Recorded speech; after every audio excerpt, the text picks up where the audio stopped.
Yo, what is up, everybody? It's a special edition of the show. It always makes it a little more special when you were actually at the show that you're going to talk about. And the guys from the podcast, we've been to a lot of wrestling shows. We're very lucky to have been to a lot of the wrestling shows that we've been to, whether some of them are actually working, performing, producing, refereeing, announcing, or just sitting in the crowd enjoying it like a fan. And that's what we were last night. It was amazing. But before we get into that, we got a couple quick little segments before we cover the shows from last night that we saw in our little adventure. Heading down to the Peterson Event Center, University of Pittsburgh. We saw the Dark Elevation taping. We saw the live show you guys saw on Dynamite last night, and the Rampage matches. We will not be giving spoilers for the Dark Elevation or the Rampage match. We're going to mention some of the matches that happened, but we're not going to give any results. So you guys can enjoy that on Friday and Monday and Tuesday next week. But we got to give shout outs first, like we always do. We could not do this without you guys out there. First and foremost, I want to give a big shout out to Cody Hagan, the newest member of the channel, CH Gaming in the live chat. Appreciate you, brother. Thanks for the support. It is not forgotten, each and every one of you guys to support the channel, whether it's showing up to the shows, sharing stuff out, super chats, or being a member. Big shout out to Cody Hagan. I appreciate you, brother. Wally here is always loyal. Appreciate you as well. And we did go live for about 15 minutes pregame, so definitely check that out. Yesterday we just sitting in the seats talking, shooting shit before the show went live. Monstars here, good to see you. Another moderator to channel, helping things go down. MSW, another featured member of the channel. Check out MSW here on YouTube as well. PFW, another featured member. Check out his channel as well. A lot of people that do their own channels here. I appreciate it and respect it because it ain't easy. People think it is. Anybody can press that live button, but you got to learn from here and there. There's another one, Kelly and Atticus, CRW, his channel, and BMWF as well. Brooklyn Joker's in the building. And you guys, I appreciate you guys being here so much. Throw up them WrestleSense emojis. That's right. There you go, Tito. I appreciate that. Who's this Blaze Radio guy? Oh, that's me. Nightbot's in the building. Make sure you guys check out the Legion of Dork podcast and everything that Nightbot Johnny 5 drops out there for us. He'll give you all the information on where to find all the information. Plus, we have a new Facebook page for the WrestleSense podcast. So make sure we got like over 75 people in there already. Check it out on Facebook, WrestleSense. You'll find us. Just search for it. Cowboy John. There he is. Great to see you, Cowboy. I know I need to help you with a couple things on your PlayStation. Just hit me up whenever, and I'll check it out. Cassie, Madam Red. Good to see you, hun. Welcome to the show. You're tuned into Blaze Radio, and Jade Barrett's here. Good to see you, Jade. We got everybody. Monstar still here. I see you. I see you up in up in there in Canada land. You guys still probably got snow. We're getting we still got snow here in the mountains as well, too. Learn from here and there. I was going to say what to do and what not to do, Monstar. You know how we talk. Andy Price from Down Under. Good to see you, my friend. Welcome in. So you can see the new WrestleSense podcast t-shirt right here. We were all wearing them last night. Obviously, you can get those also. Check out the WrestleSense Facebook page, and you can order your own WrestleSense podcast shirt. Many different options for the back of the shirt as well. If you haven't already, of course, subscribe to the channel. You know this. So on the back of my shirt, of course, it says "From the Side," our little thing. You know how we do it. Speaking of from the side, what is going on, man? So I'm not going to lie. I had a blast last night. I am effing exhausted. 3 hours of sleep and a full day of training. So looking forward to getting the energy up for the next, hour and calling it a day, my friend. We're good at faking it. I mean, yeah. You would not be able to tell that I'm going on like zero sleep. Well, I'm sure you never wrestled a match or refereed a match with, sluggish or anything, well, right? Things are obviously different this go around being sober, which I am 100% okay with and prefer it that way. But my body definitely feels the tiredness. Well, we're old too. We're not getting any younger. We're not spring chickens.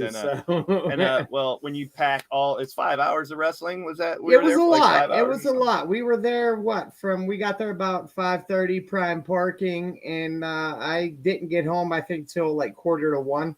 Yeah, fake it till you make it, Cass. Yeah. That's how you do it. Well, I don't like the fake it till you make it. I like face it until you make it. There you go. Even better. Even there. So face it. Power of positivity. Let's bring on Doc. What's happening, Doc? What's up, everybody? What's going on? Lots of crazy stuff happening in this world today. There's a fight in an airplane. Oh, jeez. Seriously, Mike Tyson, he got really, really bad, and he went in and hurt somebody. Really? Yeah. I'd seen something vaguely like someone should have probably not picked on Mike Tyson. I don't care how old he is. Yeah, really. Mike Tyson will hurt anybody. Yeah. Seriously. So Brian's here. Clint's here. Good to see you. AEW was good. AEW was good, Brian. I saw enough of you guys last night. It's bad. Now we got to spend another hour or so here. Yeah, well, at least I don't have to be physically in your presence. Yeah. Hey, I got this next to the sexiest man in the building. Me? Oh, the sexiest man wasn't here last night. Unfortunately, he was a busy dude. It's Easy E. Yeah. Deliver them pizzas. Where are you going? What's up, E? How you doing, brother? What's going on, guys? How are you? Just living life. Didn't get to make it to AEW, but I got to watch some of it and watch the highlights. And I missed hanging out with you guys, and missed making a lot of money because they didn't make a lot of money last night. But you know what? The new job is the new job, and we do what we have to do. I just took Courtney, the stepdaughter, to get her boyfriend's signature so she can go some dance or something. So it's not a dance, it's a military ball. Military ball. There you go. Well, appreciate you being on, brother. He's a busy man. What can we say? Spitting image of her mother, man. Wow. That's the first time I really saw her. Speaking of busy man, clones. Let's bring on the busiest man. Yeah. What's up, boys? What's up? We are back once again, and we're gonna. You missed a Najee Harris and Pat Fryermuth sighting at AEW last night. It was awesome. Yeah, they actually snubbed Najee. He tried to grab the mic after the match, and they just turned it on. They were like, "Nope." They weren't having none of it. I don't think they. I think they were a little bit like, what's this guy gonna say? We better nah. Yeah, they didn't approve the open mic for him. We got two quick segments tonight before we get into what happened last night. Please, very. So let's get right to it, folks.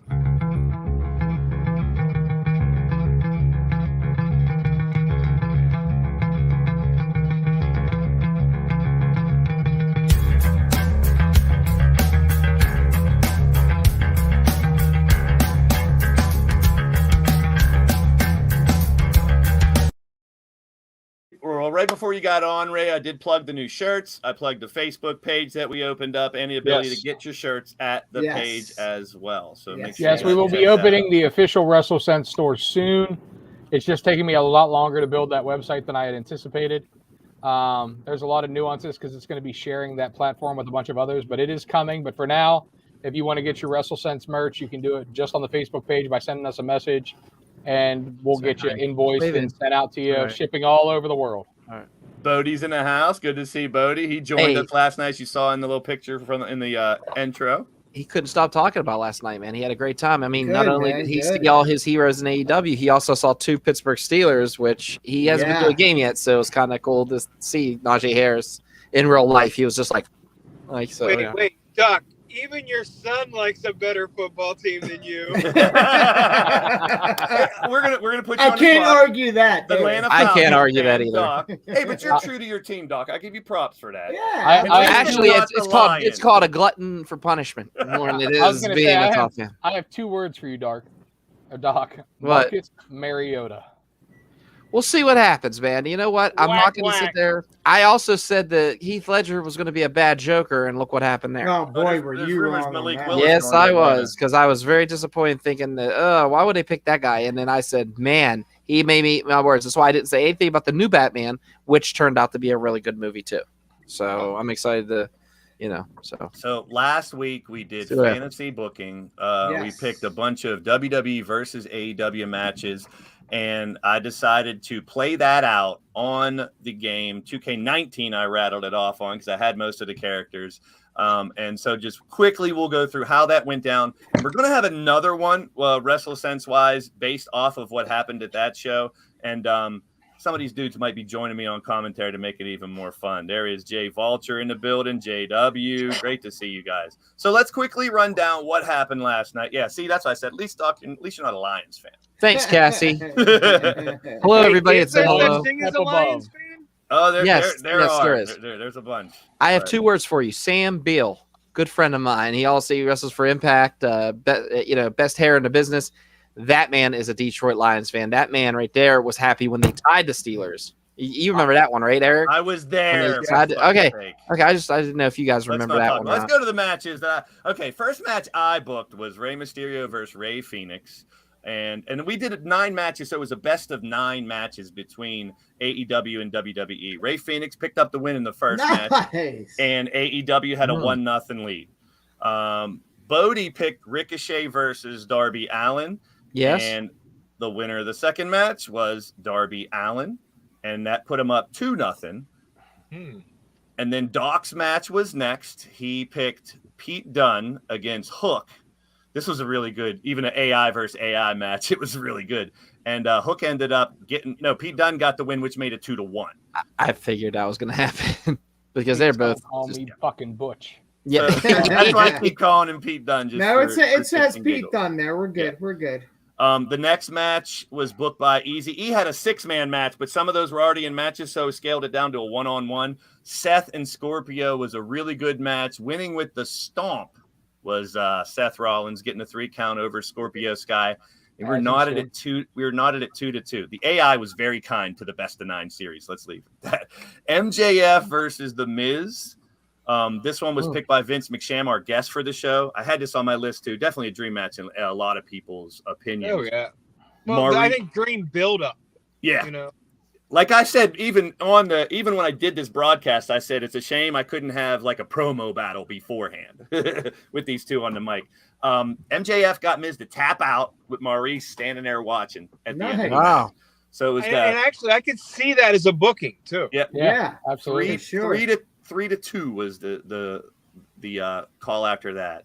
Anthony, I've actually got to say, up to here, like the booking makes sense on who I would put over if I was booking it. For sure. Yeah, I love it when the AI works good with me because it doesn't always. Anthony from Transparent Grading Team, also known back in the heyday, NWE, is Tony Hansen. Selected Charlotte Flair versus hometown girl Britt Baker. Now, I had the show scheduled in Pittsburgh, so the announcement was definitely that the fans would not be happy with the outcome as Charlotte Flair put Britt down. And it was rather convincing in the match, too, unfortunately, for the Brits fans. I actually agree with that. I think that, of course you do. Well, I think Britt is a great wrestler. Yeah. But there's nobody on the planet ever On that's Charlotte's better than level. Charlotte. Yeah, I agree with She's you. got tons of agree. experience. It would at this point right now probably would have went down. Like I gotta say, I would book Charlotte over as well. Like I feel like Britt's I would have it be Britt's in the super upper competitive. echelon. Yeah. Yeah, Britt's in the But upper this- echelon, but she's not there yet. This match would put her in that category. I agree. Yeah, she wouldn't have to win. Absolutely. I agree. Britt can be in this match, not win, put out. Everybody still wins in elevate this her, yep. scenario.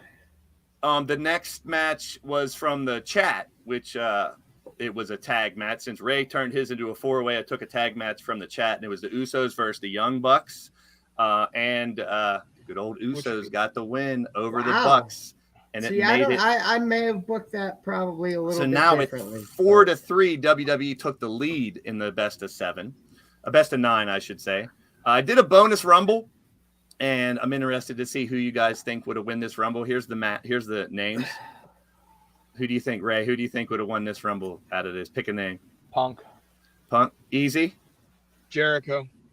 Doc. I was gonna say Jericho. CJ. I'm going Brian Cage or Keith Lee. Boom! He got it right. Brian Cage with the victory Wow. in Nice. the rumble. He I ended like up it. I like it. with Adam Cole at the end. I Baby. dig that. Oh no. actually. Brian Cage ended up. What did he do? I forget who he threw out the end. Adam Hey, Cole's in the hey. next match. My bad. Go ahead, E. Greg, go back one match, and it's the To the tag team match. The tag match. Okay. Is there anybody else in the WWE that you think could beat the Young Bucks? Yes. Yeah. Or, Yeah, I mean, I'd go New Day. New Day. I go rated RKO. yeah, I was RK gonna Bro say, too. you know, and I think absolutely the Usos could win, but just kind of See, like going off a personal preference. I think that the Usos are the best of the best in WWE. And I don't hate them disagree with you personally. there. Yeah, I don't disagree with that. Personally, they're assholes. I've met them at an Applebee's, had a really big run-in. We can tell that story down the road. But Yeah. You didn't bother them when they were trying to drink their turbo Kool-Aid, did you? I actually ordered a drink at the bar, and Jimmy Uso thought that I was ordering over top of him, and I didn't even realize it was him. No, you're not going to get arguments from me either about them being the best right But- now. I would say FTR Well, is the yeah. only I one I'd think- like to see them fight Well, that could but I think different styles. In my personal opinion, and you know I'm a WWE homer, whatever you want to say. No, it's you're Well, entitled to your I opinion, think man. I think the Young Bucks beat everybody else in the WWE, and I hate the Young Bucks. right. I dig it. I could dig It it, bro. depends. And It I depends said- on the New Day. A lot of Can I say- experience. The only reason I say that it depends on the New Day is if it's in the Freebird rules esque. I don't think the tandem of Kofi and Woods, but I think the tandem of E And Kofi, yeah. would give them a run for the money as far as the star power Absolutely. goes and put on a great match with them. The last I mean, if one- you go back to like the Usos and New Day in the cage, I mean That's that's some good Yeah. stuff. Yeah. We got a new Good person in chat. Big shout out to DEVI out there. Welcome to the show, my friend. Big shout out. Everybody give him a big welcome in the chat. Anybody new to the channel, What up, always what gets a up? big welcome.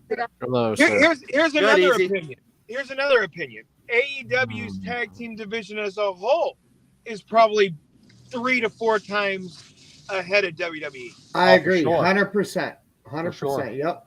I think the Yeah. biggest problem with WWE though is that they just don't commit. Like honestly, you have on Raw, you got RK Bro, Alpha Academy, and Street Profits, and literally that's it for the tag teams. Thank And- you.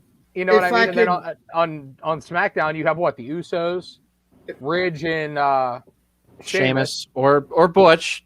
and Or, excuse me, Pete Dunne. Uso. You know, they really only have 3 tag teams per company or per brand, Right. whereas there is depth beyond depth beyond depth at AEW of quality tag teams too, not just shit tag teams. There's probably 7 legitimate tag team title contenders, and then another 6 or 7 decent tag teams that over time could have potential. And if Big I shout out could to jump that real wrestling quick, podcast. Go ahead, CJ. Big shout out On to that- Jason and that wrestling podcast. Go ahead, Yeah, CJ. Viking Raiders.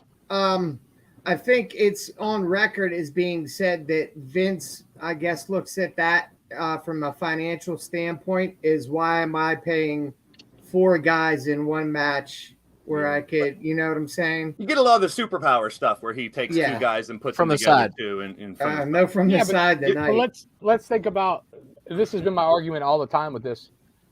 Two of your biggest stars that rode you through the Monday Night Wars was Shawn Michaels and Bret Hart, which were both tag team guys at heart. Oh, I don't disagree at all. It's their way through. Like Vince looks at it differently. Why am I going to pay? You know, I don't agree with it, but. So Ray actually had a tag match. He wanted to make it a 4-way. I agree, and it turned out to be one of the best matches on our little AI versus AI card here. Omega, Balor, Styles, and Cole, a lot of them with their Bullet Club ties, and it was Omega taking out Cole at the end to get the victory. I like it. So too. what I'm doing with most of the people that win on the next show, we're going to see CM Punk, MJF, Darby, Phoenix, Pete Dunne, Omega, Seth, and Brian Cage all fight for a number one contendership. So everyone who won in this match will fight for number one contendership. Now, I made a title. Ray booked the 4-way, and then CJ booked the main event. The main event was Lesnar and Wardlow. And the way it broke down is pretty much how it may have broke down for real. Wardlow hits Brock with a power bomb, has him ready to go, goes for the cover, and Heyman steps up. The ref goes over, talks to Heyman for a second, gets him to go back down, turns around. Brock controls quickly the rest of the match and gets the win. So I dig that, actually. Yeah, it's kind of. So what I'm going to do is the next show, Wardlow demands a cage match for a rematch, so Heyman can't get in there. If Wardlow would win, Brock would have a rubber match. So at the next show, we will have Wardlow versus Brock in a steel cage. Also, we're going to do a Crazy 8 elimination match with women. And that's 8 women in the ring, pinfall, submission, elimination. We're going Britt Baker, Jade Cargill, Toni Storm, and Statlander versus the 4 horsewomen, Charlotte, Becky, Sasha, and Bayley. Love it. So that's going to be a fun match, too. So we're going to do FTR versus RK Bro and a couple other matches that dream matches we didn't get to do this time. But that was a fun exercise. I had a lot of fun with the chat and you guys doing it. We were talking in the car about doing some different types of fantasy book and stuff here because that seemed to be a nice little hit. So that was fun. Let's move right on to the next segment. This is going to be a real quick one. It's something I wanted to talk about, but I want our 2 cents about this.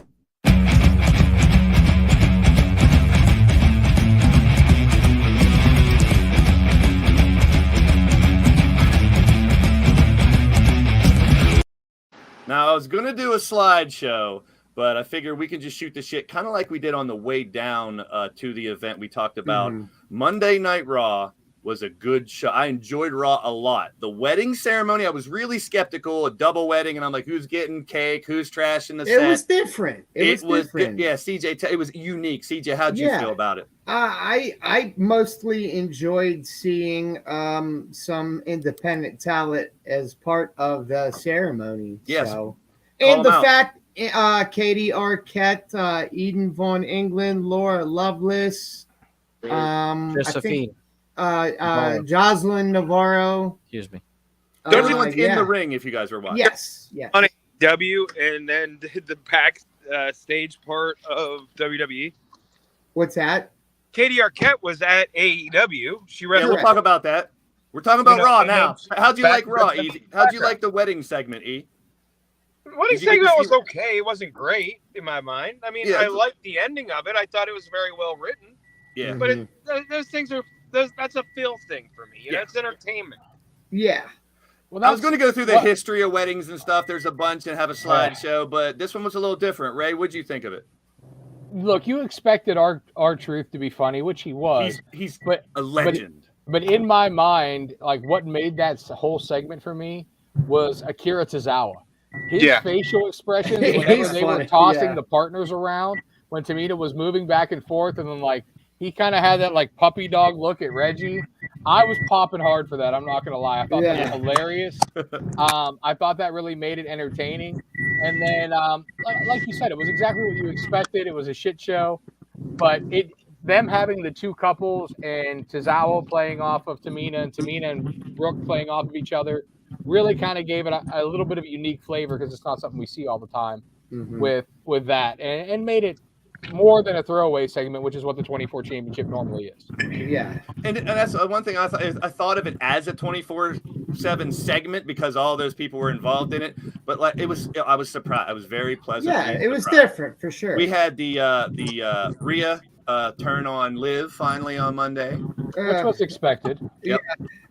And then I really liked the Street Profits. Look, we've seen the Street Profits versus Alpha, the Street Profits versus RK Bro. We've seen that trio matches over and over again because that's all they got. Yeah. But finally, they really started to lean into the Street Profits, possibly going full heel, which is something I think they're far overdue for. I think they needed to do it for about a year. That their like party babyface shtick has kind of grown old, and I think them being charismatic, cocky heels is going to open them up to be a much better team and a much better act for WWE in general. So like them hitting the Usos music and then kind of doing the cocky shit on the ramp afterwards, I think it's too late for them, but I'm glad they're finally starting to lean into it and realize that they have to turn them and give them an edge. So here's a question for you. Hmm? They're bringing Top Dollar back on Monday night, supposedly. Oh, really? I didn't hear that. Well, I hope they do. He put on Twitter, "See you Monday." Cool. So I mean, we'll have to see how it plays out. I mean, what I'm saying is, if that's the truth, if he is there on Monday, do you think they do something with him and the Street Profits and do some kind of hit row thing there? I think it would depend on if he's the only one coming back, because obviously Swerve signed to AEW now, but I was so surprised that they released Hit Row in general because I thought that act had some teeth to it. Yeah. But the other guy, man, his name's escaping me right now. AJ Francis? Yeah, well, no, AJ is Top Dollar. Is it? Okay. But the other guy, they're working as a tag team. Stamp. They're working as a tag team called the Hitmakers on the Indies. So with them needing tag teams, I could see them bringing that act back. If not, if they only bring Top Dollar back because he is a name and AJ Francis, then yes, I could definitely see them aligning him with the Profits, maybe being their bodyguard or their muscle or their heater or something like that. Be cool. We also talk about things like happenings, things that happen. You had the lie detector test. You had Theory winning the U.S. title. And we got Owens and Cody, which is a great main event as well. Yeah. So it was a hell of a Raw, man. I hope they keep up that momentum, keep going, because I was very impressed. Yeah. And sure. I hope they keep up that. Definitely his Raw, I think, is definitely improved from the past, for sure. To me, that was more like a Raw after Mania than the Raw after Mania. Like, I would agree with you on that. A lot of great stuff. Like there was a lot of energy, a lot of good stuff. It seemed like the feuds were kicking.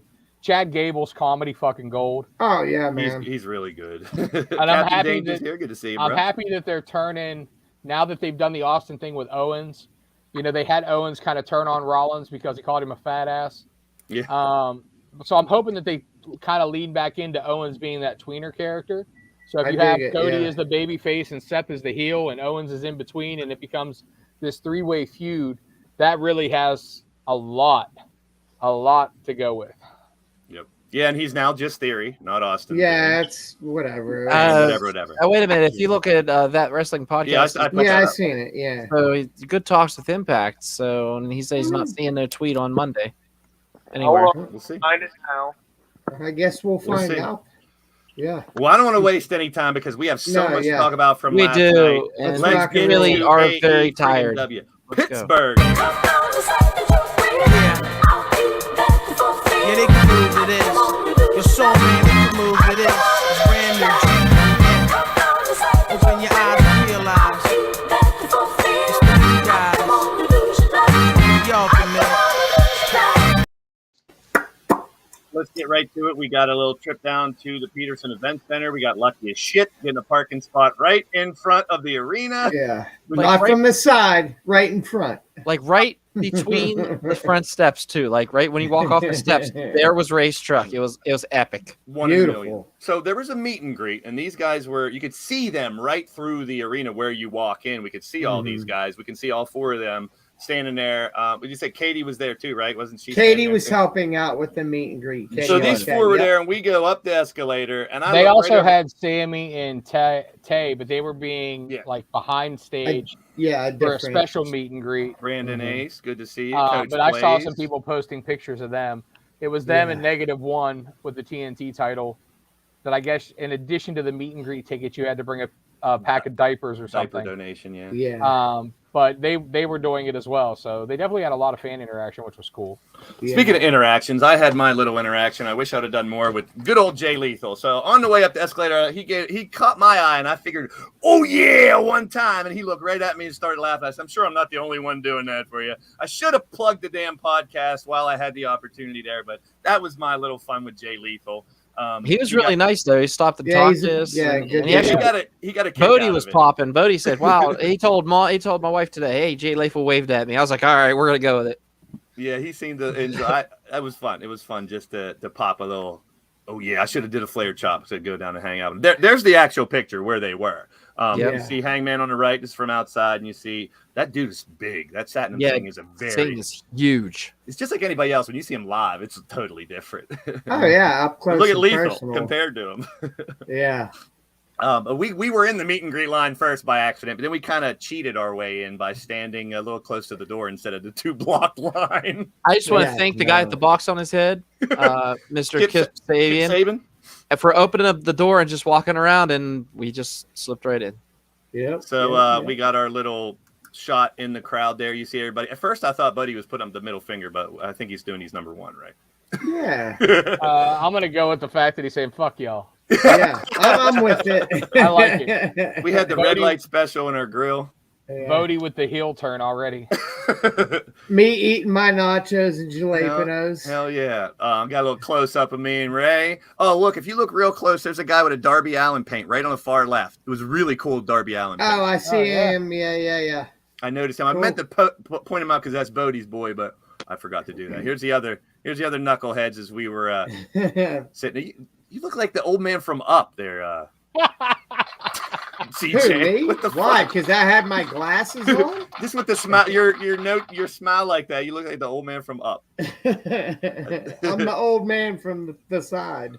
And then you got the future world champion, another one of our WrestleSense shirt. Bodie had a blast too. It's so much fun to enjoy wrestling with a kid too. So, and one that's really into it. And we've seen him on the show make better calls than some of us about some of these friggin' matches.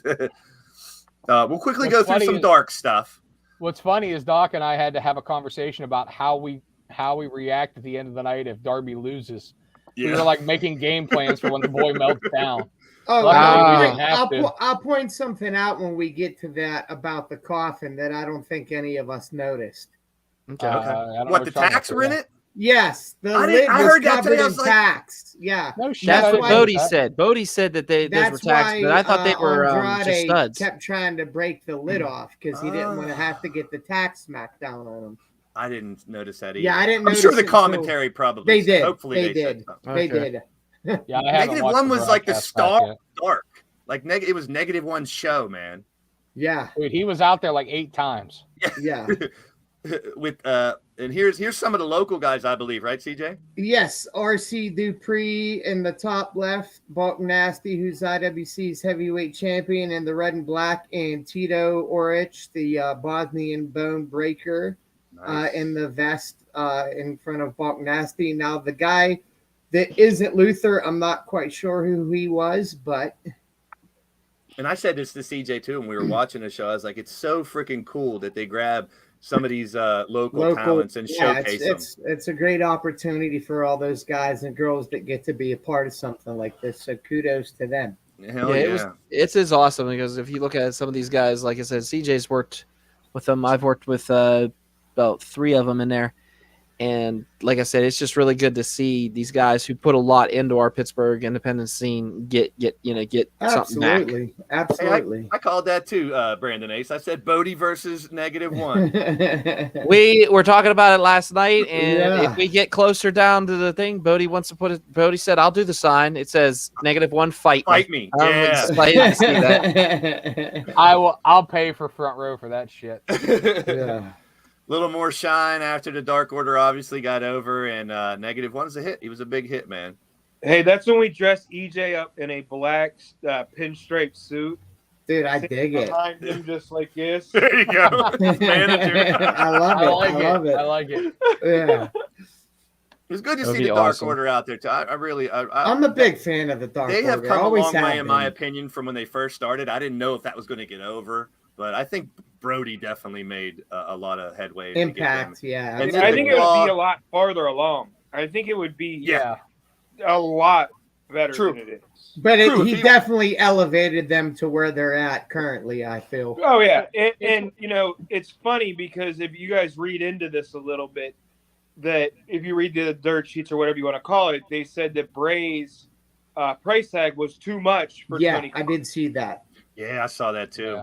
Man, We'll see how what that he could we got do- our weekly Wyndham watch, and there it was. That was it this week. man, He's asking what he for a could lot. do with the Dark Order would be unbelievable. This Well, is that that's one of steel. the things. Go ahead, Before we Ray. go on, but that's No, one of go the ahead. things that I think, like, what Brody did for the Dark Order is he took a Mm-hmm. kind of a group that we really didn't know the direction of, like they were trying to play into that darker side of things Mhm. before Brody came, and then Brody elevated them to a level of seriousness where they started to work the comedy, but it was still a believable thing. Right. And I think that's the problem right now that they have is, look, I think Uno and Grayson are a really good tag team. I really do. Agreed. I think that Silver and Reynolds are a really good tag team. I think Mhm. Preston Vance has come a long way. Yep. Angels is underrated as a worker. They have a lot Agreed. of talent in the faction. The problem is now is they're all comedy. So Yeah. even though they can technically go in the ring without a Brody to lead them and make them relevant in the main picture, because there isn't a main event guy in that group right now. Like, And let's not forget about Colt Cabana. well, yeah, I'm not. Yeah, I know, you know I what know. Colt is. Yeah. But I'm just saying, right now they don't have a legitimate main eventer in that group. So, like E said, if somebody like a Bray Wyatt or even somebody else on the roster that's directionless right now would, because I mean they have a loose association with Paige, but Paige doesn't get them over. Mhm. They're more like fodder for Paige, like in the Daniel Bryan feud where Bryan was agree just about running 10. through them. So I would love to see whether it's Wyatt or whether it's somebody else, you know, but they need somebody in that main event level to legitimize their reason for moving up the card, Mhm. other than Reynolds and Silver getting some tag team shine. There's Yeah. two matches before this Tony Nese and Steel City Brawler match. I can't believe I have no pictures. I of have no and idea Julia who Hart. that. Yeah. And then there was Kosuke Takashita from DDT versus Brandon Cutler. And then we had this match, which was whoever the Steel City Brawler was got his ass beat by Tony Nese. No clue who he is. So. Then we had Suzuki versus Marshall. Great match. I thought it was a good I match. can't say enough good things about QT. That's what I was about to say, CJ. I love Yeah. Marshall. I think his work is so underrated. And he made Suzuki look fucking awesome, just like he does with everybody he's in the ring with. Yep, agreed. And I said after last week's Chop Fest with Suzuki and Joe, it was good to see him go a little bit of a different route. In Right. He this was match. Absolutely. unbruised. I don't understand it. Like, Joe looks like someone beat the shit out of his chest. Yeah. Suzuki, the old man, looked fucking normal. I don't know We looked it about, up yesterday. What is he, he's 53, he's 54 inhuman. years old? I don't know He's about gotta be. Evil Uno being a future champion, Brooklyn Joker. I like him, but No, I that's the problem. Like, the Smash Brothers or Uno and Grayson, whatever you want to call them, they're a great tag team. I could see a tag team title run, but neither one of them have breakout potential.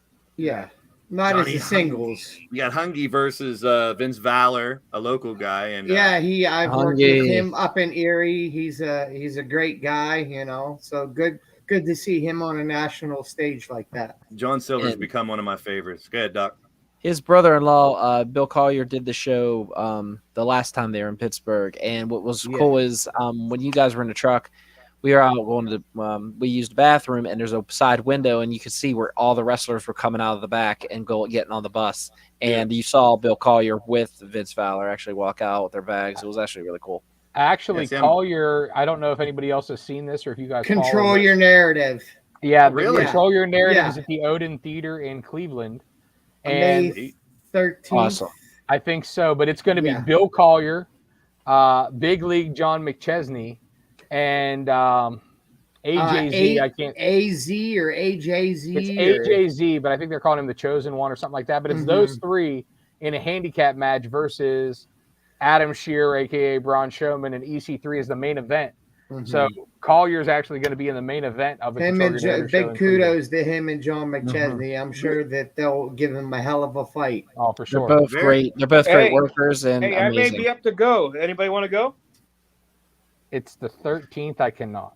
It's going to be Yeah, I interesting don't to think see I because they're can. promising us something different. So Mhm. I I'm really very- wanted to I'm go, but intrigued. unfortunately, I have a wedding the next day and I rehearsal the day before. So 6-woman match: You need a Sakura, Emi commentator. Sakura, Bunny, and Nyla Rose versus Ruby, Anna, and Sky Blue was next. this was a pretty big throwaway. Yeah, it wasn't that great of a match. I mean, anytime you get to see Anna, though, I'm happy. Okay. And all more right, so- negative one. I was Question excited to for see you. Ruby Soho because Hold on, he cut out, but he was asking something.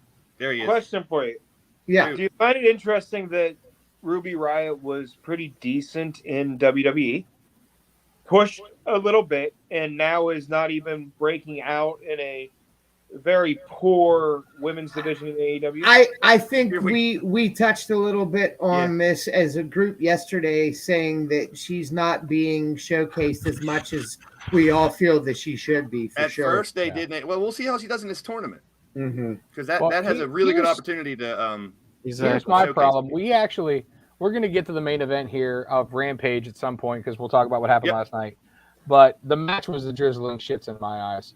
CJ and I got up and left to start to walk back to the car, and we were We're not bullshitting talking on the way about any out. results for Rampage. No results. No results. I'm not spoilers. saying anything. No. All I'm saying is that I feel like they got the rub for Jade by having her win the title, but I feel like the title needs to come off of her now. Mhm. She cannot work long matches. She's too agreed, overexposed. Brandon Mace. Me Agreed. too. Kids So living life. yeah, it's awesome. But I feel somebody like Ruby with TV experience with the thing is who should be carrying that Mhm. TBS championship because she can give legitimate, decent matches to a variety of people. Right.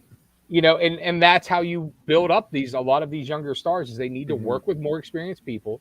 They need to get reps and they need somebody who's going to make them look good for people to want to see them more on television.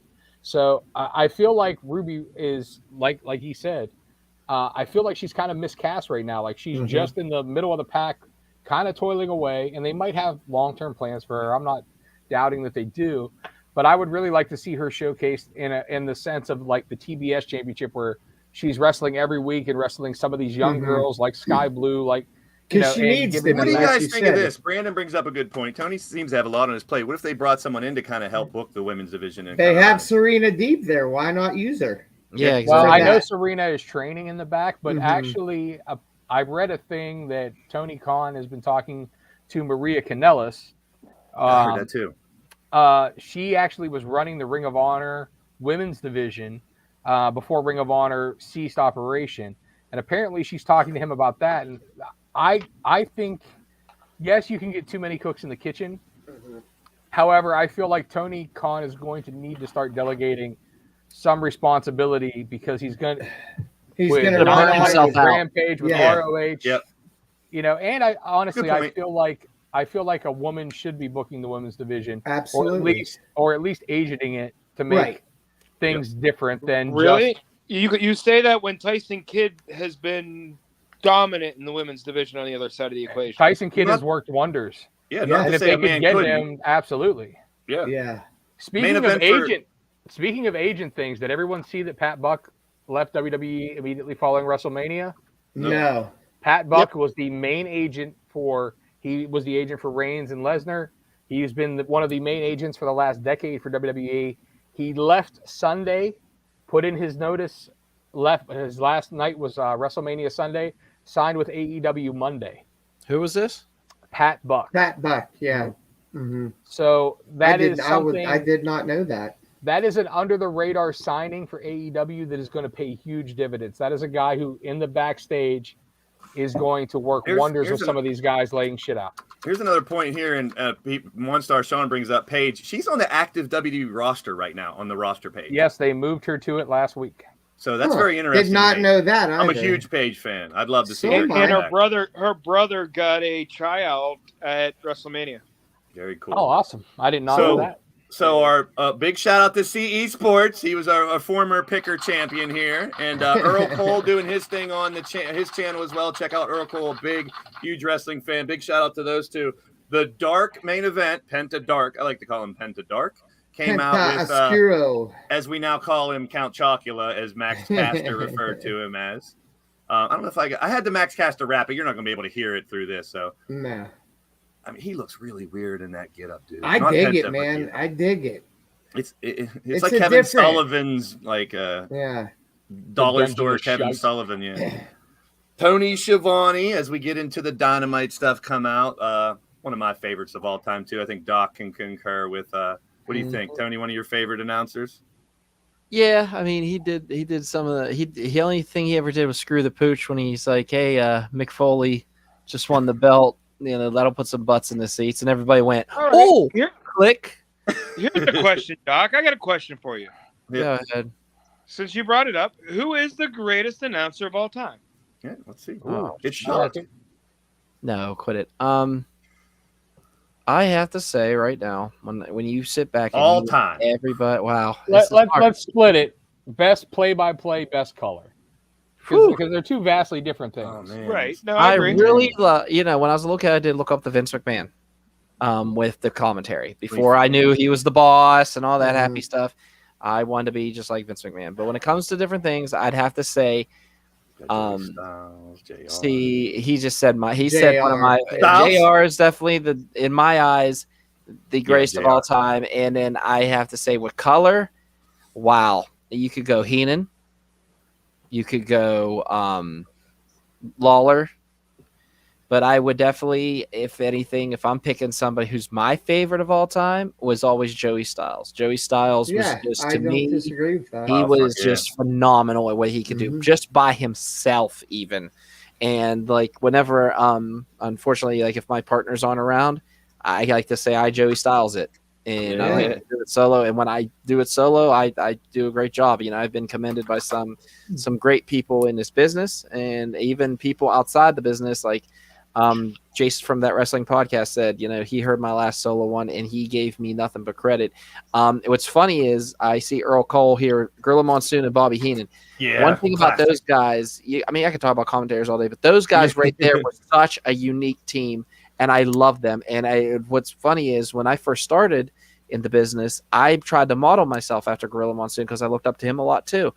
And what's cool is if you notice Church, if you look at some of the pictures, I wish we had him right now. My God, with him with the red jacket, that was his tribute to Heenan. And if you ever listen to our older commentary, it was just us two. I always say the line, "Will you stop?" Because that was just Gorilla's thing. Whenever Heenan would say something off the wall, and like I said, that's a hard question, but I have to give it up to Jim Ross. I mean, he has just done so much in this business. And just his one-liners and just everything he's done, he definitely is Jesse the Body. Yeah. Earl Cole and I are on the same wavelength. Yeah, because I like the my- body, My too. best play-by-play guy, in my opinion, I love JR. I loved Gorilla. Gorilla would probably be my number 2. Is Joey Styles, as Doc said.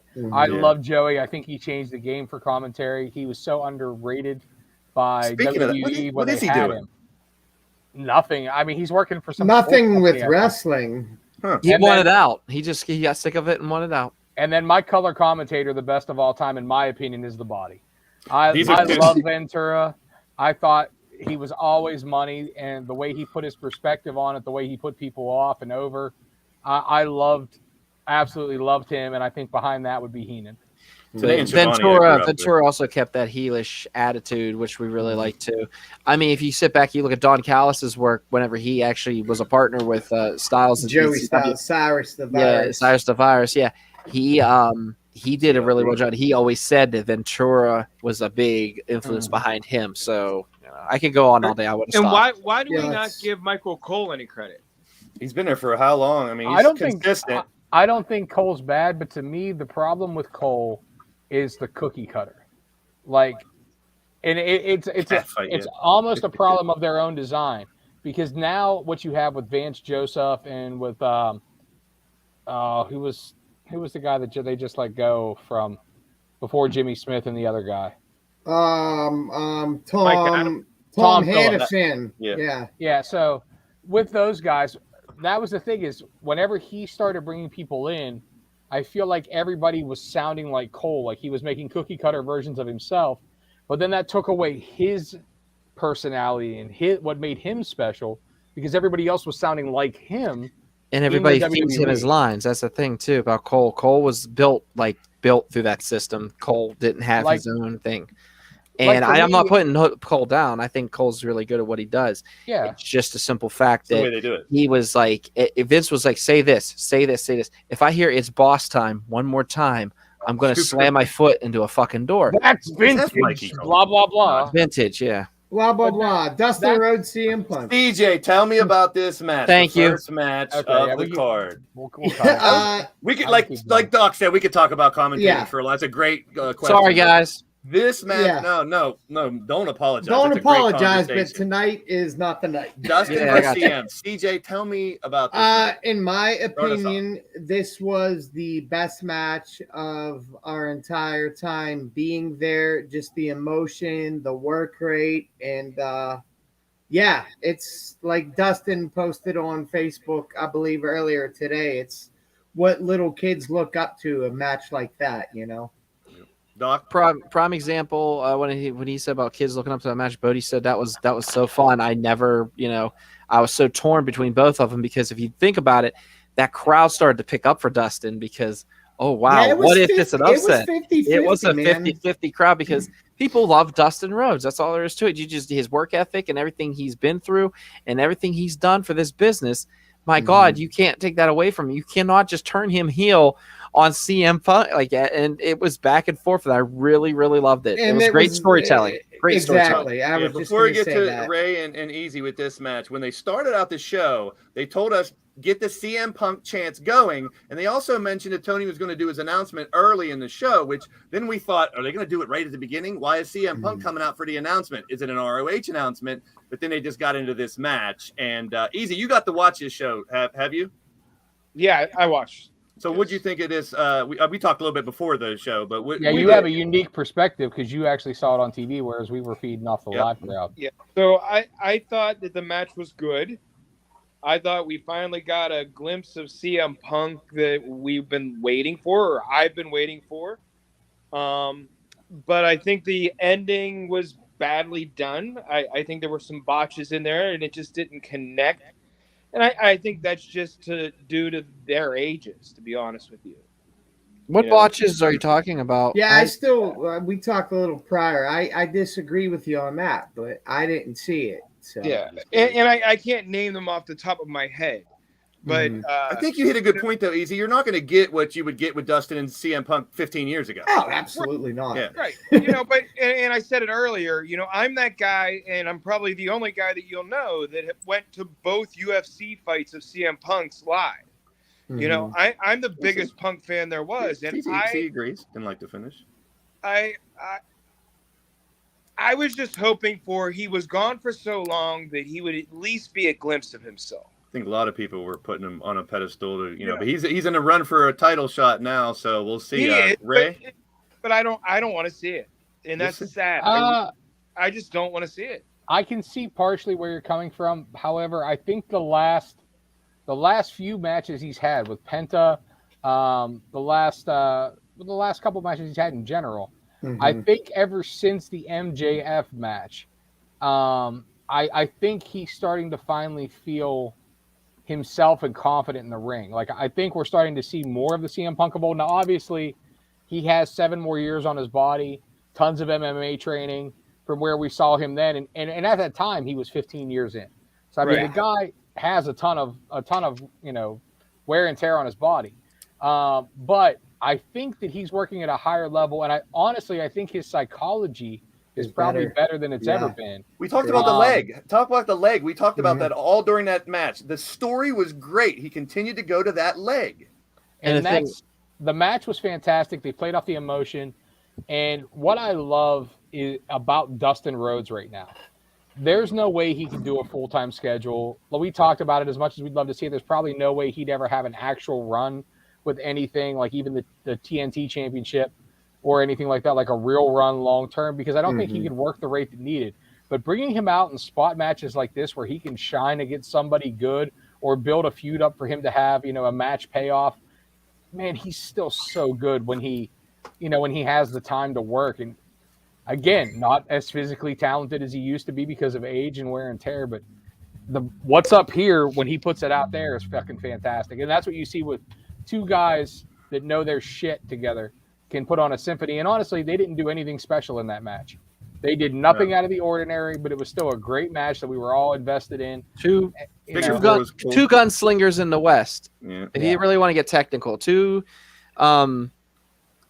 gunslingers in the West. And what happened after the one walked away from the war? Here come another gunslinger with the prize. Yep. So that's why I love about. That's why I love it was well done, and I think everybody touched on it. Is they played their strengths perfectly. Mm-hmm.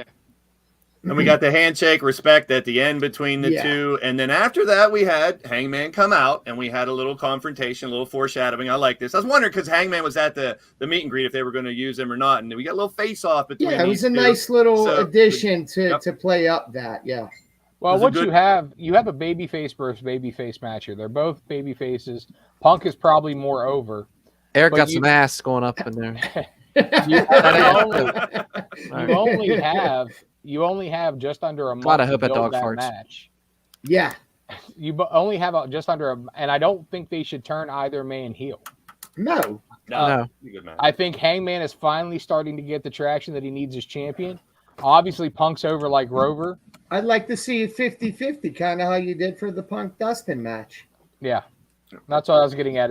I think this was a teaser of what could be coming with that Hangman match where it's out of mutual respect. Right. And they go out there and just, have a really great match. But I think it's going to be one of those things where it's like dogs coming in from the side. I think it's going to be mutual respect, and then it's going to get testier and testier and chirpier each week leading up to the pay-per-view. Where I would think that you might not obviously see a heelish side of Punk, but Punk getting fed up as it goes along, and you see more of a heelish side of Punk during that match. Look what happened in this match. I mean, he blood at the water, unannounced. and he started chewing away. But go ahead. By the way, whenever he mocked the Gold Dust stuff, that was during a commercial break. Oh, was it? Okay. He did a real quick one of these, didn't he? Yeah. Yeah, he's in the building. Good to see you. Now, this one unannounced, but hey, when we saw this one, you knew it was going to be a good. Kind of figured that the Combat Club was going to go over, but second favorite match of the night. Very, like you said, very good match. Lee had some good spots. Dante had good spots. Yuta had phenomenal gear. Yep. Yes. Yeah, his gear was dope. His gear was. I was really surprised because we've seen it on TV, but to see it live, Yuta was over like Rover, man. Yeah. Like the crowd was really behind him. And that's what I was going to mention quickly about the Punk match. I think that it came out better being there live than it did on TV. You'd have to go back and watch, but it still came out great on TV. Yep. Then we got the announcement. And we were speculating. Everyone was speculating all week. We speculated. And the good thing I thought, my takeaway with it was it wasn't Tony coming out and doing the announcement himself.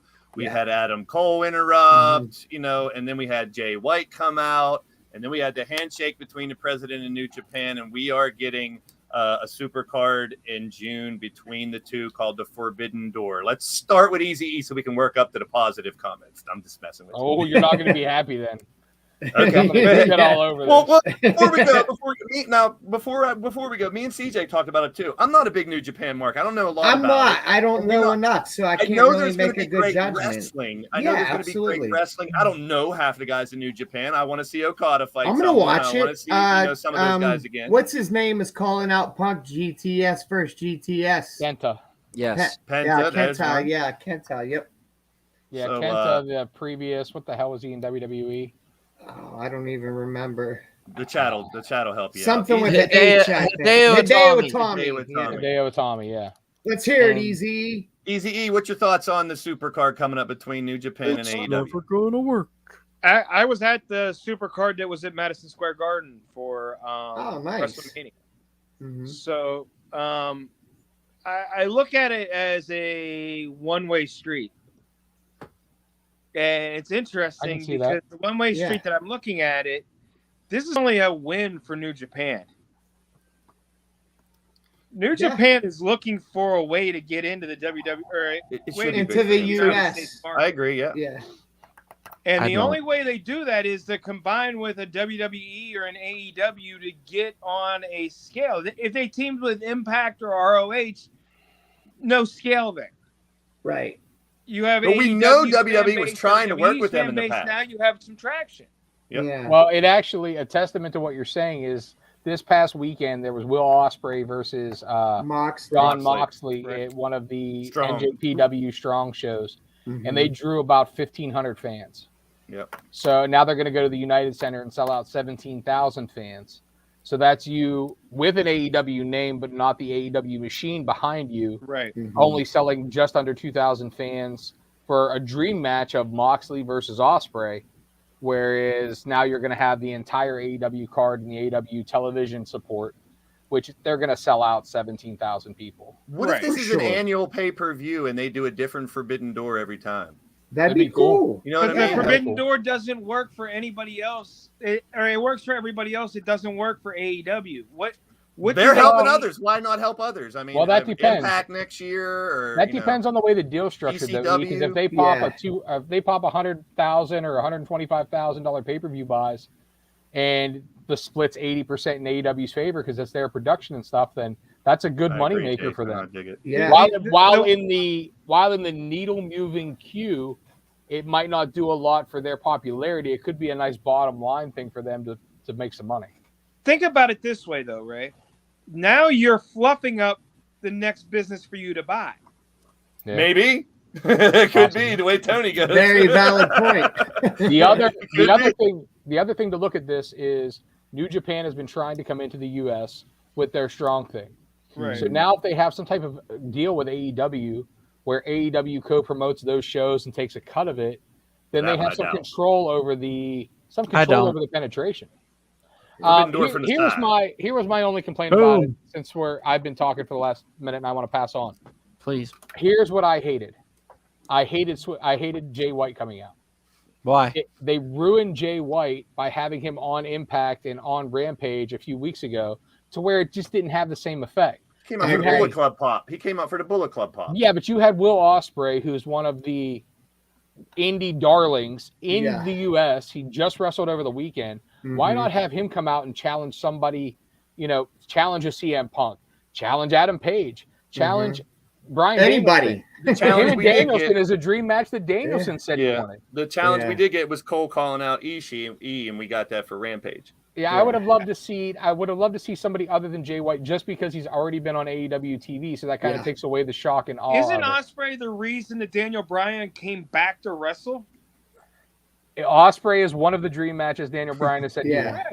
Right. Not sure you got to Having him come out there and call out Daniel Bryan would have been, to me, tenfold better than A bigger. I Switchblade agree with coming you. out and giving the Bullet Club connection. Mhm. But besides me, and I know, like me and CJ were talking, we're not big Yeah, on New Japan, I'm but not- there I'm are not. a lot of people that are, and Twitter blew up, and there's a lot of Mhm. people that would love to see the New Japan people that they love face You off against these guys. So As long as you get Kota Ibushi, Tanahashi, Right. Will Ospreay, and the hoping Bullet Omega's Club. ready. We're hoping Omega's ready by June. He's not. I It seen something today. Well, he's not going to be ready for double Double or nothing, which is the end of So it. hopefully he's ready for this. So they compared it to RVD not being ready for the ECW reunion thing. If he Although didn't that make would it. be a great place for him to re-debut if he is ready.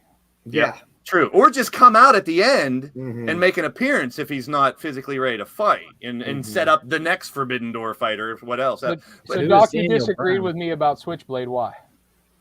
No, I just thought it was kind of cool to see Jay White. Sorry, I'm thinking of himself. I'm thinking selfishly. I was just really excited to see him in real life. You know I what mean? like Jay White. I'm not thinking. anything Yeah. about I think it's Jay White why. because, like, opposite, just because of what you said, they've already seen Jay White, so that people know who he was because he's been on this show Yeah. once or twice Mhm. here and there. So they know he's Right. already in that little angle with the. Yeah, but doesn't that take with away from Cole the and them. Forbidden Door? Like, I Yeah, would I agree. have much rather seen Ospreay Well, or Kota It was the Ibushi Ishii or- thing. The Ishii was the Forbidden Door for us that night. Nah. Yeah, I would have wanted something bigger too. So I agree with you. Yeah. I The think Bullet it's- Club debuting there would have been better. Well, Yeah. I'm sure there's some kind of Bullet Club match is going to be. For Coulda, that. woulda, It shoulda. has What's to this be. next one? Let's go to the next one. So Even though they've been Wardlow in was Impact, actually Guerrillas of handcuffed. Destiny coming out would have been great. He was brought out with no entrance. MJF shut all that down, which I didn't really hear the promo that much, but he came out and we got the match we were talking about earlier, which was a big dude. And we Yeah. were talking about the Big power bombs. CJ, talked about the power bombs. Both of them, both sides. Butcher, I think, lost his footing a little bit, giving Wardlow a power bomb. And like I said before we went on, I felt like it turned out better on TV than I felt it did there live. Yeah, it looked like Didn't shit. look in as person. bad as I thought. And Wardlow is a hoss of a man, so kudos to him for getting the Butcher up how he did, because a couple of them looked a little questionable, but I credit Wardlow for powering him up like he did, man. Ray, explain to the fans how you did last night about when you're taking a power bomb, why it didn't look as good and what they're supposed to. So, let's be honest. I'm a big dude. I didn't take many power bombs, but I gave a lot. And whenever you're power bombing somebody, for those of you, if we're talking about the actual work in breaking kayfabe, they give a little jump at the beginning for you to start lifting them up. But the main part is when you start to bring their legs over your shoulders, they have to basically do a sit-up, just enough to get the counterbalance of the weight up so that you can push them the rest of the way up. The Butcher did not. The Butcher straight dead-assed him. And that just took away from how great the power bombs look. Like, if you even go back to, like, when Kevin Nash and the Giant, if you remember, they played that power bomb 1,000 times. Yeah. And it looks terrible. Like, it's impressive because it's the Giant, but it looks terrible because the Giant can't get that counterbalance of weight up, so you can't get him up. So you're not getting the full effect. And to me, that's just one of the things, like, that's the danger of the power bomb spot on two big guys, because even though the shock and awe should be there, it doesn't look good. Yeah, I thought Butcher's going to land on his head a couple times. Now, as far as Wardlow goes, man, I mean, they got fucking lightning in a bottle with him if they do it right. Yeah. He is, I hate to compare to, like, Goldberg because they're saying the comparison to him, but here's the main difference between a Goldberg type push and a Wardlow type push. Wardlow's over. The fans are chanting him. No music, no nothing. They're digging everything right now. But Wardlow can go. Yeah, Wardlow exactly doesn't my need point. to be protected in a 2-minute match. He can work a 10-minute match. Yeah. He can work a 15-minute match and make it good. I just hope, God, I hope they don't fuck it up. I hope they give him the payoff that he needs. And I hope they keep pushing him and he doesn't fade to the background once he's out of this feud with MJF.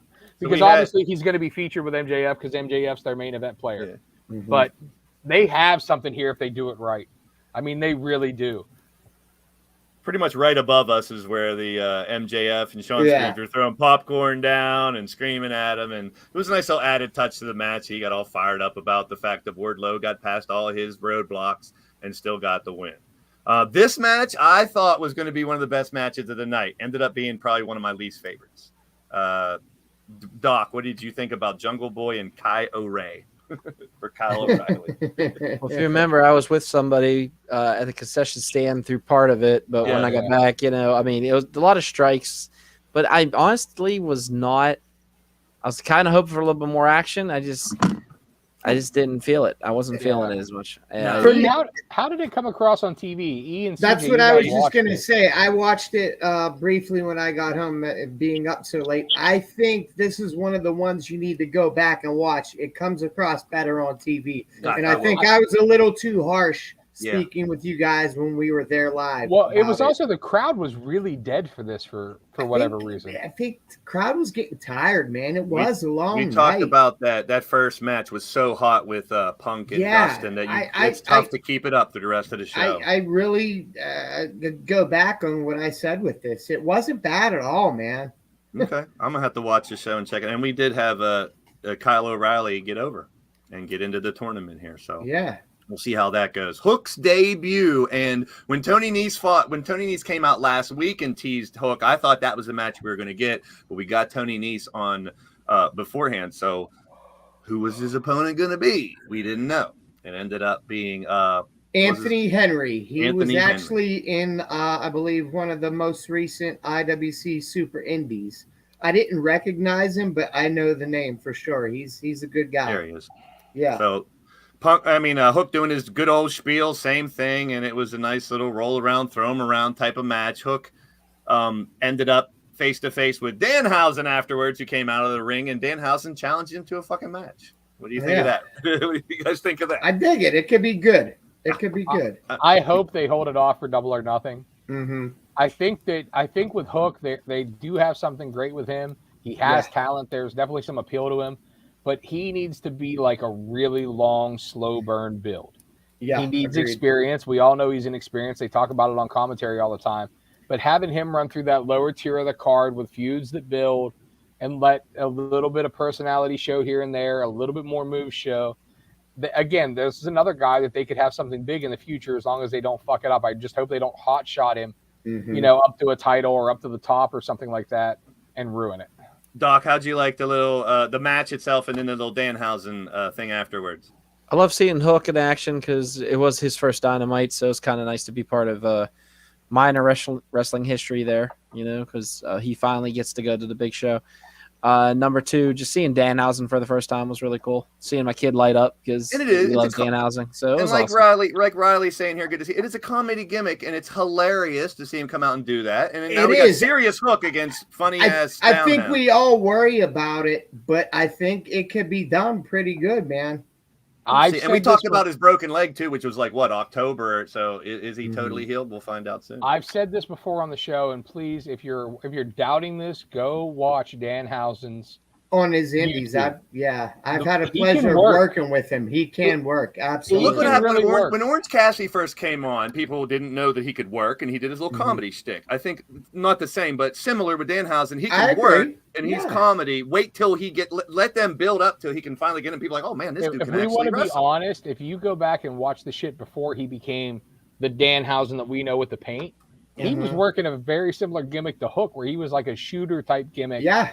With a lot of suplexes and strikes, and he can go if they try to not play as much of the comedy once the bell rings. It can be a really entertaining match. So we got now the official heel turn of Sammy Guevara in the ring with Ty Conti, and he's given his rematch to Scorpio. Is it next? Did they make it for next Wednesday? It's for next week, and I don't think we caught this live, but I saw a graphic that it's a ladder match. Oh, I didn't catch that. And they also said they wanted a that was intergender match with it, a tag match. Well, no, I think him giving him that match, he had to agree to a intergender match, or else he wouldn't give him the rematch. Yeah, so you're going to see one of them in Paige Van Zant versus Tay and Sammy at the pay-per-view. And it was kind of weird because now that Sammy and Conti are heel, it was like these guys had to get over face, and they're great on the mic, so I don't have a problem. And I don't think it was so much of a face thing as just them stating facts. True. I mean, they didn't change what they were doing. You're right, and still get the other. Let's be honest, though, they've been getting babyface pops ever since the Brandy shit. Yeah, and it's again not heelish shit. It's stating facts. Yeah, good point. And he's best. He is the best promoter there is in that. Even in AEW right now, but even in like the MMA world, he's huge. You don't understand. He's drawing interest in what he does. That man there donated. I don't know if you guys saw this. The gym in Miami. So he's the sponsor of the Miami football players, and he gives everyone the exact same amount of money. Like, he's just a good dude, and get this notoriety's even better. To me, he's like AEW's Paul Heyman. Because I think he can get anybody over. He's just great on the mic. Yep. Good call. It's pretty awesome that they have some. I feel like they could put anybody with him, and he's going to get him over. Agreed. Formerly, Lisa Tate and what's Moxley's girlfriend or wife's name? Renee Paquette. Yeah, they have a podcast. Podcast. Yep. And Misha was talking about joining Dan. So I guess there was always an offer open for Misha to be a part of that. Of American Top Team. Yeah. Cool. That'd be cool. Nice. The formerly known as Vanessa Bourne, Danielle Camella, and I was waiting to see if this pop for Britt was going to be bigger than the Punk Dustin one. Of course, it was huge for Britt. It was huge, yeah. And she did a great job. And I said it too last night too. She's still playing a heel persona, but it's the same kind of thing. You know, she's going to get a huge pop in Pittsburgh. And I was not a fan of that Danielle Camella at all. I'm sorry. Yeah, she was. It was bad. Yeah. But Britt did her thing, obviously getting the victory, and she came back later. Couple to Pittsburgh send us home, Steelers too, of coming course. out to the ring with her. Which Yeah, was she brought cool, Najee got the Harris crowd going. and Pat Pat- Firemuth. Yeah. And they're like I said when we were there, their first year rookies, so they're young dudes. They were having a They were blast. loving it, man. You could tell. Main event was the Coffin Match, Andrade and Darby. I didn't really know how it was going to go. And when you talked about with Bodie's such a big Darby fan, we were like, how's this going to go? So Yeah, I'm not gonna lie. I was shitting tax the whole time. I was like, oh boy, here we go. Tax. So tell us what you thought of the match and everything, Doc. I liked it. I thought it was very well done. A lot of chaos, and that's what's one thing about Pittsburgh crowds. They love chaos, and just the fact that, like, one member of Private Party came out, the Blade came out, and next thing you know, Sting's hiding behind that mask. That was a great way to get Sting in there because I thought I called someone was in the casket. I thought they were going to open up the casket. There was going to be Sting, and as soon as they opened it up, it was crazy. And what's funny about that casket? Bodie literally was the one that looked at me and said, "There's tax on that." I was like, "I think those are studs." I don't think any of us noticed. No, I told him, I was like, "Those are studs," and he was like, "Daddy, I think those are tax." And I said, "This is not an Iron Maiden match," because if you remember, that's what an Iron Maiden is. PFW. No, I don't think any of us were surprised about. I was hoping he came out. No, I mean, no. But he one fought was through the surprised. crowds and then did another balcony spot at 60-3. Which I know I told you guys this. I worry every time Sting does some kind of high risk maneuver like he's that. done enough. Last night he looked good with it. Yeah, he can not do it as much now. I don't want to see him get seriously hurt doing that shit. But at the end of the match, we had the Hardys come out and delete. They got the crowd going. Yeah, they said it closed the show with them. They coming closed out. the show. You didn't catch the promo on TV. Okay. You just saw him come Thank out. God. Did the delete. I will say this though, real quick. I didn't get the comment on the Dan Lambert thing. One thing about Dan Lambert, he always educates my child every time he speaks. He throws a lot of information out. It's a very and then when he said the pounding, when he said Scorpio Sky is going to give you the pounding that your girlfriend deserves, Bodie goes, "Daddy, I thought it wasn't right to hit women." And at that point, I was like, "You're right, buddy. You're right. Dan Lambert's a manager." We're talking about a different. Only if it's from the back, bro. Only or from the side. From the side. But what I'm saying is, I opened the door wide. It was a layup. It's just every time Lambert says something, but Bodie will look at me very innocently and say the last word of his sentence. Like that, he looked at me and went, pounding. And I'm like, oh, Christ. E, did you get to see this one? Oh. I actually watched it, yes. And I would have booked it the opposite way. I agree. And I think that is my biggest problem with this match. I understand what Darby is. Right.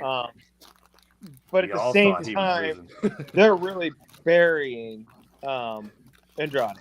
Yeah. And Darby didn't need to win the match, in my opinion. He'd still be just as over, but it would have been a good rub for Andrade. We also talked about how freaking good Andrade looked, how jacked. Yes. Phenomenal. So here's another AEW was at the Pete. I was downstairs because I work there, and I was downstairs and I walked through where the rest was. And I've met Andrade at WWE event. I never saw him without his shirt on. I met him at a signing. I walked past him and he was doing a promo and his shirt was off and I'm walking past him like, damn, this dude is freaking big. Like he's fucking jacked, man. Yeah, he dwarfed me, and I was like, okay, I'm just gonna keep walking here. So that was Dynamite. We got 4 matches for Rampage, I believe. We are not going to do any spoilers for those who want to watch it tomorrow night. We're just going to touch base on some of the matchups. Like you said, during the Forbidden Door thing, this match was made. It came out. I say we bet on who's going to win. I'm with it. I think we got some pretty good chances. I'm not a betting man. I think I have a good chance on that one. The pop for Cole was big, man. The crowd was lit for Cole's entrance. Ishii, I said, looked like he had Kurt Angle's head. He looked a lot like Angle. I think the crowd was getting very tired, man. Yeah. Myself included. But we had this is about the time you started whining.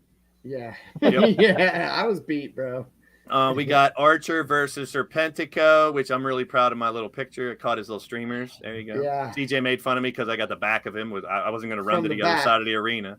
Yeah, this was the moment where Bodie swindled me to buy him 2 action figures. Check Yeah. and Trent.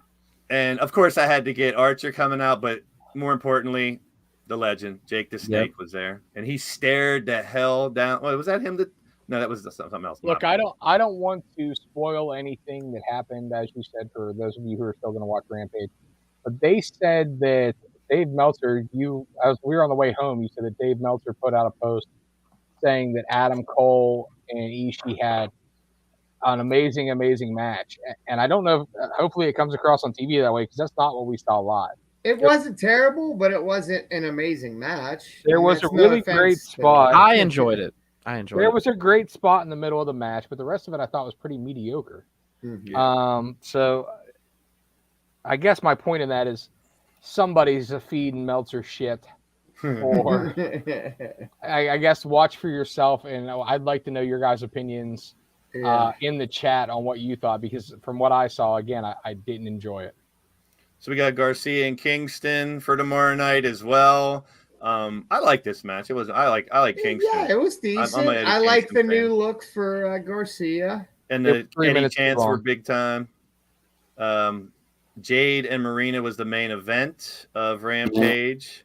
You guys can check that out tomorrow night as well. Yeah, definitely check that out tomorrow. I got nothing to say about it. Let us know what you think. And that was pretty much it. That's 3 shows all taped. This is interesting. I had to put this up here because they made this match for next Wednesday. FTR versus FTR. I love it.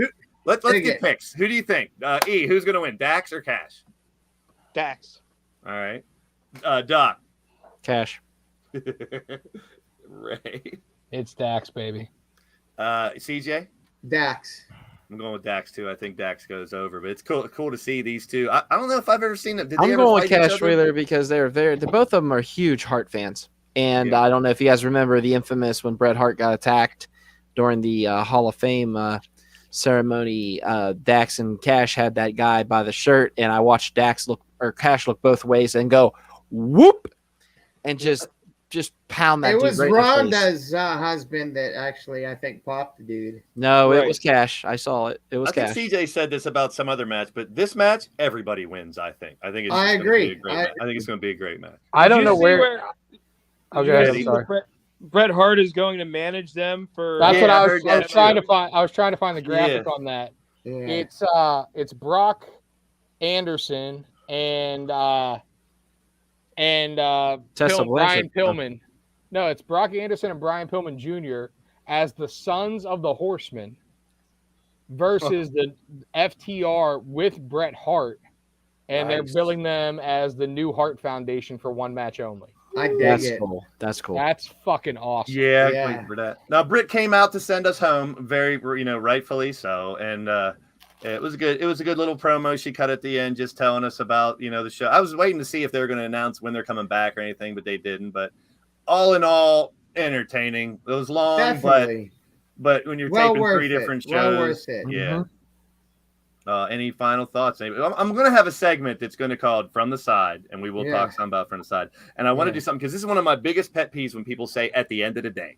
And if you ever met somebody who says at the end of the day, they say it all the time.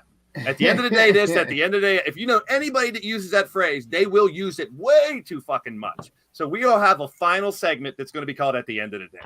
So this is no graphic now, but we're going to go to the end of the day. And we got this under an hour and a half tonight. We covered a lot. Here's my final thoughts from the side.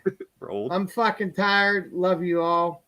That's all I got. Ray, any final thoughts at the end of the day for everybody? Well, at the end of the day, you fucking smack off. There's a lot of shit that I'm excited about in AEW.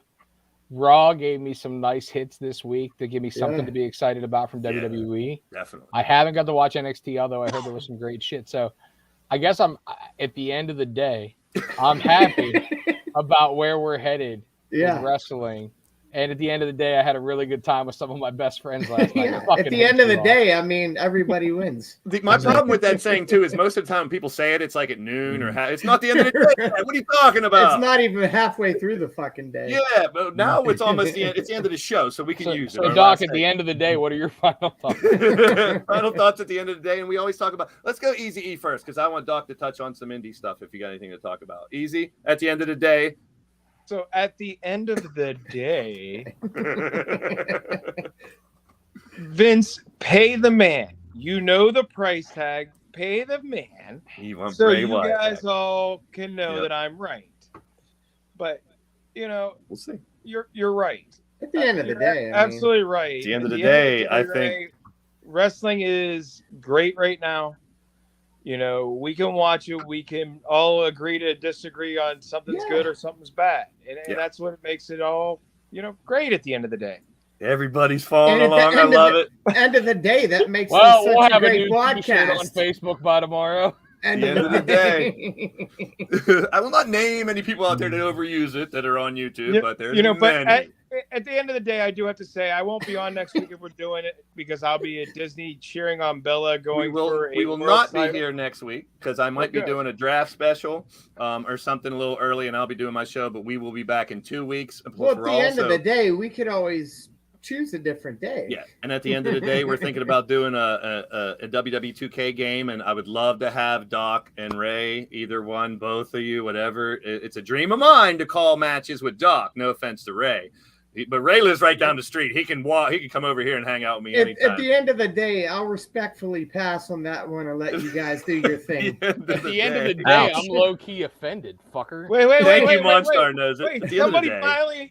Somebody finally admitted I have a black eye. What did it say? Go back. Oh, I don't know. I missed how you that. go back. Someone said at the end of the day, your eye's not as black as it was last week. At the end of the day, At the end of the day, forbidden fluffers. Brooklyn Joker said at the end of the day, Easy E's getting a new black eye. Yeah. Look here. At the end of the All right, day Doc, end is of the the day. beginning Take us of our night. Good night. Farewell. Have a good one. And we'll see you in 2 weeks. Good night. End of the day. Good night. End of the day. From Good night. this side. Is now the Good night. end of the day. Fuck.